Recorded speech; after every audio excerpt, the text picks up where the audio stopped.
So here's the thing nobody wants to talk about. Sometimes when you threaten to leave someone, they actually let you go. And then you're sitting there like an idiot wondering how the hell you got here. I'm Marina, I'm 37, and I just found out the hard way that my husband, Harold, actually meant it when he said, okay to our separation. Like, who does that? Look, I need to get this off my chest because everyone keeps acting like I'm the bad guy here. And honestly, I'm getting really tired of it. Harold and I were together for 10 years, and we have these two amazing boys who are 8 and 5. I was a stay at home mom, which was supposed to be this beautiful thing where I got to raise our kids while he went out and handled the work stuff. That was our agreement. I'd take care of the home front and he'd bring in the money. Simple, right? But here's what nobody understands being home all day isn't this perfect little bubble everyone thinks it is. It's exhausting. And lonely, and honestly, most days I felt like I was losing my mind. Harold would leave for work every morning looking all put together and professional, and I'd be there in my pajamas trying to figure out what to do with myself. The kids were in school most of the day, so it wasn't like I was constantly chasing toddlers around. But still, people act like staying home is this easy job, but they don't get it. So, yeah, I started sleeping in more. Sue me. If I didn't have to be anywhere at a specific time, why should I force myself to get up at 6 o'clock in the morning? Harold was already up anyway, making breakfast and getting the boys ready for school. He seemed to have this whole routine down. And honestly, it worked better when I wasn't in there getting in the way. Sometimes I'd roll out of bed in time to drive them to school. Sometimes I wouldn't. It depended on how I was feeling that day. And before you start judging me, let me explain something. Harold never complained about this arrangement. Never. Once did he say, hey, I need help with the morning routine, or can you please get up and help me? He just did it. So how was I supposed to know he had a problem with it? I'm not a mind reader. If he wanted me to do something different, he should have said something instead of just quietly resenting me for years.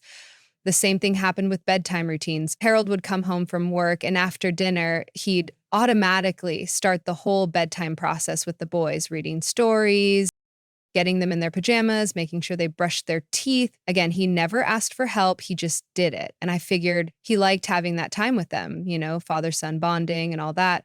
I'd usually be in the living room watching TV or scrolling through my phone, decompressing from my day. Look, I know how that sounds, but you have to understand I needed that downtime. Being responsible for a household is mentally exhausting. Even if you're not actively doing stuff every second, there's always something in the back of your mind, some worry about the kids or the house or whatever. So, yeah, I spent my evenings on my phone or watching videos. That was my way of shutting my brain off for a few hours. Weekend mornings were the same deal. Harold would get up with the boys, make them breakfast, and then they'd go do activities together, parks, sports stuff, whatever. Sometimes they'd ask if I wanted to come, but honestly, I was tired. I needed to sleep in on weekends. That's like the whole point of weekends, right? Resting and recharging. Harold seemed fine, taking them places by himself. And the boys never complained, so I didn't see the problem. But apparently there was a problem, a big one, because after years of this routine, Harold started getting weird and distant. He'd come home from work and barely talk to me. He'd handle the kids' stuff and then disappear into his office or go to bed early. When I tried to talk to him about his day, he'd give me these short clipped answers, like he didn't want to be bothered. And then he started asking me all these questions about what I did during the day, like invasive questions. Where did I go? Who did I talk to? What did I do with my time? It felt like he was checking up on me or something, which was super uncomfortable. I mean, I'm an adult. I don't need to account for every minute of my day to anyone. But whenever he asked me stuff like that, I'd ask him the same questions back. And suddenly, he'd get all defensive and change the subject. Talk about double standards. The whole thing started feeling really off balance. Here I was trying to be a good wife and mother, managing the household and raising our kids, and Harold was acting like I wasn't pulling my weight or something, which was ridiculous because, hello, I gave up my career to be home with our family. That was a sacrifice I made for us, for our marriage, for our kids. But instead of appreciating that, he seemed to be building up all this resentment toward me. I tried to figure out what was wrong, but every time I brought it up, Harold would just say everything was fine. Classic guy move, right? bottle everything up and then act all surprised when things explode later. If he had issues with how things were working, he should have said something years ago instead of letting it build up like this. How was I supposed to fix problems I didn't even know existed? So there we were stuck in this weird dynamic where he was clearly unhappy but wouldn't talk about it. And I was trying to hold our family together while walking on eggshells around his moods. The boys started noticing too, which broke my heart. They'd ask me why daddy seemed sad or why mommy and daddy weren't talking much anymore. What was I supposed to tell them? That their father was having some kind of midlife crisis and taking it out on our family? Looking back now, I can see that we were both withdrawing from each other. But at the time, it felt like Harold was the one pulling away. I was still there, still trying to connect with him, still wanting to work things out, but he'd built up this wall and nothing I did seemed to get through to him. The first time I threatened to leave, it wasn't even a real threat. It was more like, I don't know how to explain it. It was like trying to show him how serious things had gotten. We'd been having this argument about his family coming to visit, and I said I needed them to stay at a hotel instead of our house because I wasn't feeling up to hosting, which seems reasonable, right? I was going through a lot emotionally, dealing with his distance and coldness, and the last thing I needed was to play hostess to his parents for a week. But Harold got all stubborn about it, saying they'd already made plans to stay with us and it would be rude to change things last minute. He wasn't listening to me at all, wasn't considering how I might be feeling or what I might need. So I told him that if he cared more about his parents' comfort than his wife's well-being, maybe we had bigger problems than I thought. Maybe I should just pack up and leave if that's how little my feelings mattered to him. I expected him to pause, to realize that he was being insensitive and that we needed to find a compromise. Instead, he just stared at me for a minute and then said, fine. His parents could get a hotel room, but he said it in this cold, detached way that made it clear he was only doing it to shut me up, not because he actually understood where I was coming from. That should have been my first clue that something was really wrong. In the past, when we'd fight, Harold would get emotional too. We'd both get heated and then we'd talk it out and make up. But this time it was like he didn't even care enough to fight with me properly. He just gave in to avoid the conflict, which somehow felt worse than if he'd stood his ground. After that, I started noticing how Harold would shut down whenever I tried to bring up problems in our relationship. If I said I felt disconnected from him, he'd just nod and say, okay, without offering any solutions. If I mentioned that I felt like we were drifting apart, he'd agree, but not suggest anything we could do about it. It was like he'd already checked out of our marriage and was just going through the motions. So yeah, I started bringing up the possibility of separation more often, not because I wanted to leave, but because I needed him to understand how close we were to losing everything. When someone you love is pulling away from you, sometimes you have to show them what life would be like without you. It's not manipulation, it's communication. It's saying this is where we're headed if we don't figure this out. But Harold's responses got weirder and weirder. Instead of fighting for us, instead of saying, no, I don't want that, let's work on this, he'd just get quiet and withdrawn. Sometimes he'd agree that maybe we weren't compatible anymore. Who says that? Who agrees that their marriage might be over instead of fighting tooth and nail to save it? I kept thinking he'd snap out of it, that eventually he'd realize what he was doing to our family and step up to fix things. I gave him so many opportunities to choose us, to choose me. Every time I brought up how unhappy I was, every time I mentioned that maybe we'd be better off apart, I was really asking him to prove that our marriage mattered to him. But he never did. He just kept agreeing with me in this flat, emotionless way that made me feel like I was talking to a wall. The breaking point came when I told our oldest son about the possibility of divorce. I know how that sounds, but you have to understand the context. Harold and I had just had another one of those awful conversations where I was practically begging him to care about our relationship, and he just sat there like a statue. I was so frustrated and hurt that I needed someone to understand what I was going through. And when our 8-year-old asked me why mommy and daddy were acting weird, I told him the truth that sometimes grown-ups have problems they can't fix, and sometimes that means families change. Harold absolutely lost it when he found out I'd talked to our son about it. He said I had no right to involve the kids in our problems, that I was being selfish and destructive, which was rich coming from the guy who'd been emotionally abandoning his family for months. And I told him that the kids weren't stupid, that they could sense the tension between us, and that maybe if he had actually tried to work on our marriage instead of giving up on it, we wouldn't be in this position. That's when I told him that I was done with his indifference, done with feeling like I was the only one who cared about saving our family. I said if he wanted to act like our marriage didn't matter, then maybe it didn't.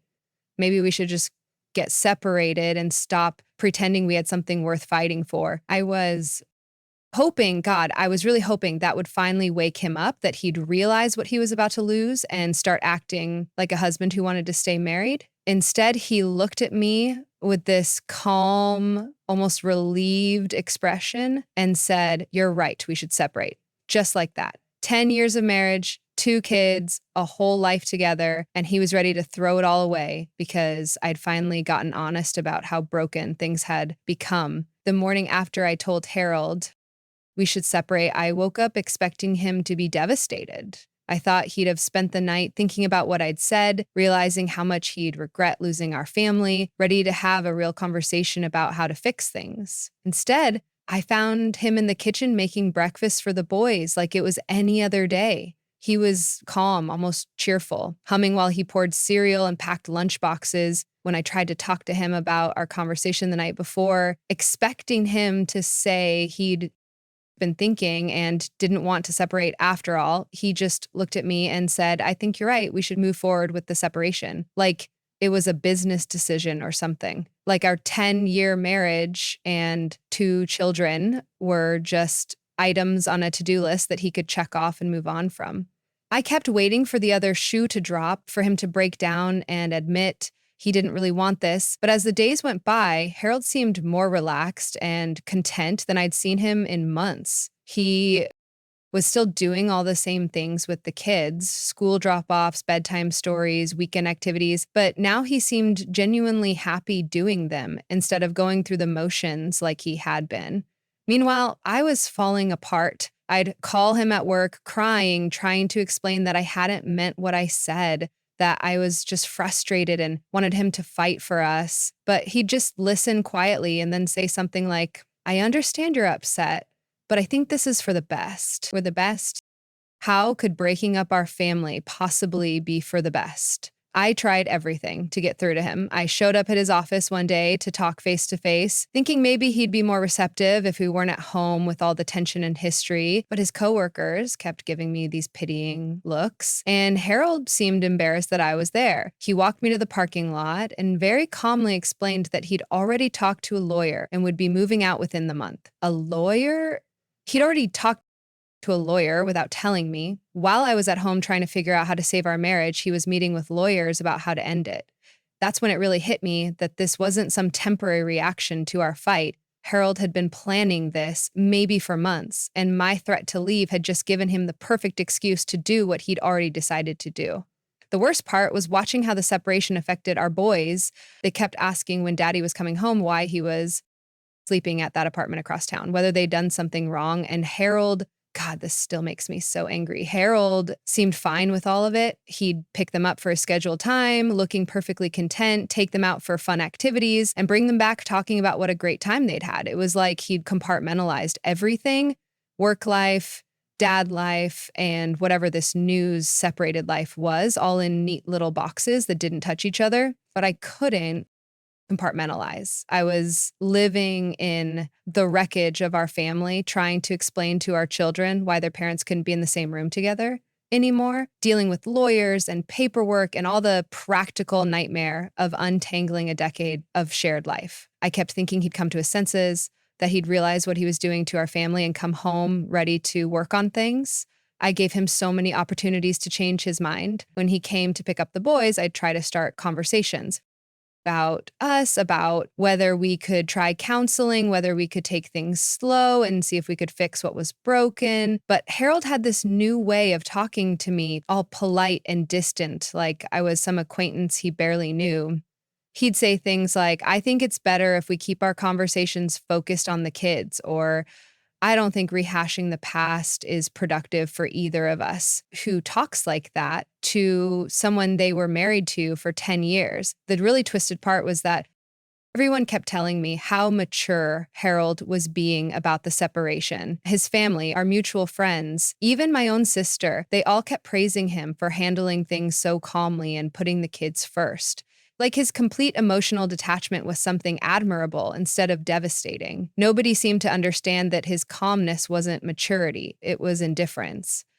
I started wondering if there was someone else, not because I had any evidence, but because I couldn't understand how someone could switch off their feelings so completely unless they had somewhere else to direct them. I went through his social media, checked his credit card statements, even drove by his apartment a few times to see if there were any signs of another woman, but there was nothing. Harold really seemed to just be done. That was almost worse than if there had been someone else. At least then I could understand his behavior, could blame it on some homewrecker who'd seduced him away from his family.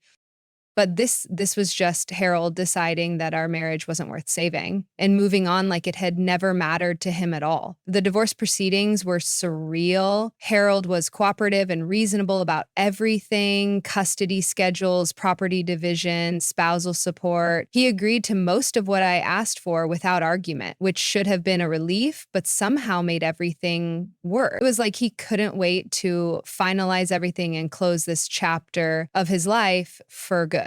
6 months after our divorce was finalized, I saw Harold at our son's soccer game with a woman I didn't recognize. She was pretty in an understated way, probably around my age, with the kind of natural confidence that I'd always envied in other women. She was cheering for our boys, high-fiving them when they ran over during halftime, laughing at something Harold said while keeping her eyes on the field. And Harold looked happy, really genuinely happy in a way I hadn't seen in years. He had his arm around this woman's shoulders, was smiling and joking with other parents, seemed completely at ease in a way he never had during the last few years of our marriage. It was like watching a completely different person, someone I barely recognized as the man I'd been married to. After the game, the boys ran over to introduce me to Daddy's friend, Sarah. She was warm and friendly, complimented me on how well behaved and sweet the boys were, asked if I wanted to grab coffee sometime to chat about coordinating schedules. She treated me like any other co-parent she might encounter without a trace of awkwardness or competitiveness. It would have been easier to hate her if she'd been nasty or territorial, but she was just nice, genuinely nice. I found out later that Sarah was a teacher at the boys' school, that she and Harold had started talking during pickup times and slowly developed a friendship that had turned into something more. She'd been divorced for a couple of years herself, had a daughter around our boy's age, and from what I could tell, she treated Harold with the kind of easy affection and respect that made their relationship look effortless. Watching them together was torture, but I couldn't stop myself from observing them at school, events, and games. Sarah would bring snacks for both families, would coordinate with Harold about carpooling, would genuinely celebrate our boys' achievements like they were her own kids, and Harold responded to her attention with this relaxed gratitude that made me realize how tense and demanding I must have seemed in comparison. The boys loved her, which was maybe the hardest part of all. They'd come home from Harold's weekend visits talking about the fun things they'd done with Miss Sarah, how she'd helped them with art projects or taken them to museums or taught them card games. She wasn't trying to replace me. She was careful to refer to me as their mom and encourage them to tell me about their activities, but she was clearly becoming a significant presence in their lives.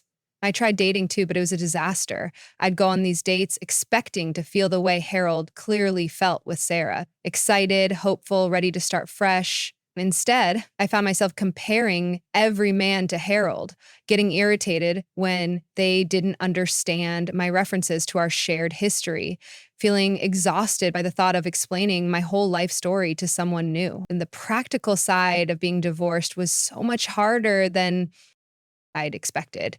Having to work full time for the first time in years, managing a household budget on just my income plus spousal support, dealing with repairs and maintenance and all the stuff Harold used to handle, I'd never realized how much he'd been carrying until I had to carry it all myself. The loneliness was crushing, not just missing Harold, but missing the idea of being part of a family unit, coming home to an empty house half the time when the boys were at their dad's eating dinner alone, having nobody to share the little daily moments with. I'd catch myself starting to text Harold about something funny one of the boys had said, then remembering that we weren't those people to each other anymore. Meanwhile, Harold seemed to be thriving in every area of his life. He got a promotion at work, started coaching our younger son's baseball team, bought a bigger house where the boys each had their own room, and Sarah was right there beside him, this perfect partner who made everything look easy and fun. I heard through mutual friends that Harold had started therapy during our separation, that he'd been working on himself and dealing with issues he'd never talked about during our marriage. Part of me was angry that he'd never been willing to do that work while we were together, but mostly I was just devastated that he'd been capable of growth and change all along. He just hadn't wanted to do it for me. The final blow came when I overheard our older son talking to his friend about how much happier his dad seemed now, how daddy smiles all the time, and how much fun it was at his house with Sarah and her daughter. He wasn't trying to hurt me. He was just an 8-year-old sharing his observations, but it confirmed what I'd been trying not to acknowledge. Harold's life had genuinely improved after our divorce. I spent months trying to figure out where I'd gone wrong, what I could have done differently, how I'd managed to lose the man I thought I knew so well. But the more I thought about the angrier I got, not at myself, but at him. Because the truth is, I'd been a good wife. I'd given up my career to raise our children, had managed our household, had tried to support him even when he was being distant and cold. Harold was the one who'd given up without really trying, who'd chosen the easy path of starting over instead of doing the hard work of fixing what we had. And now he got to be the hero of his own story, the guy who'd found happiness with a woman who appreciated him, while I was stuck being the bitter ex-wife who'd driven him away with my impossible demands and dramatic threats. But instead of making me want to examine my own behavior, it just made me angrier. Because if Harold was capable of being that kind of man, attentive, affectionate, present, genuinely happy, then why hadn't he been that way with me? Why had I gotten the withdrawn, resentful, checked out version, while Sarah got the man I'd always wanted him to be? So here I am now, 2 years after that night when I told Harold we should separate, living in a small apartment and working a job I hate, and watching my ex-husband live his best life with a woman who gets the version of him I always wanted but never had. Everyone keeps telling me I should be happy that he's happy for the sake of our kids, that I should focus on moving forward and building my own new life. But honestly, I'm not happy that he's happy. Bitter and resentful and completely mystified by how everything went so wrong so fast. I keep waiting to feel like this new reality is actually my life, but it still feels like some nightmare I'm going to wake up from. I keep expecting Harold to realize what he's lost, to understand that Sarah might be nice and pretty and uncomplicated, but she doesn't have our history, doesn't know him the way I do. Instead, he seems to have decided that our history was baggage he's better off without, and that starting fresh with someone new was preferable to working through problems with someone who actually knew him. I'll never understand how 10 years of marriage and 2 beautiful children could be so easily discarded in favor of some fantasy relationship with a woman he barely knows. But apparently that's just the kind of person Harold turned out to be. Someone who gives up when things get difficult instead of fighting for what matters. And I guess I'm better off knowing that about him now instead of wasting more years trying to save a marriage he never really wanted to be in anyway, even if it means I'm the one who ends up alone while he gets his happy ending with someone else.